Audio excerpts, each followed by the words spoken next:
Is that what we've become? Is such a cold country? Such a callous country?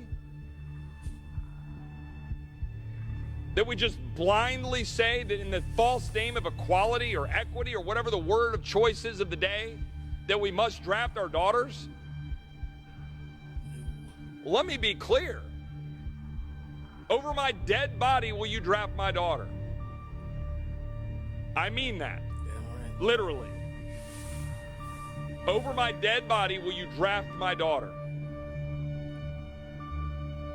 And yet that is precisely what happened today, with no debate, no amendment allowed, and my colleagues on both sides of the aisle. I'm particularly ashamed of my colleagues on this side of the aisle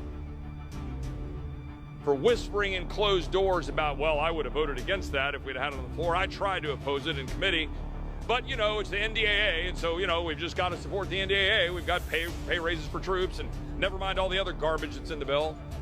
We got to support it. 60 straight years, we got to support it. You want to know why the Department of Defense is a complete mess?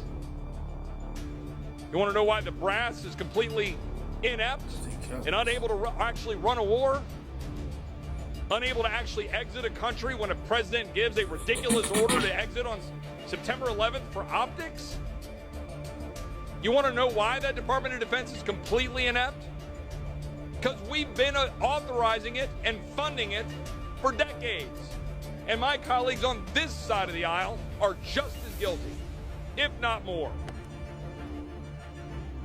And now, my colleagues on this side of the aisle say, sure, draft my daughters. And when I say, as I have said to them, that a vote for this NDAA today was a vote to conscript your daughters, let me tell each and every one of you across this country, that is precisely what it was.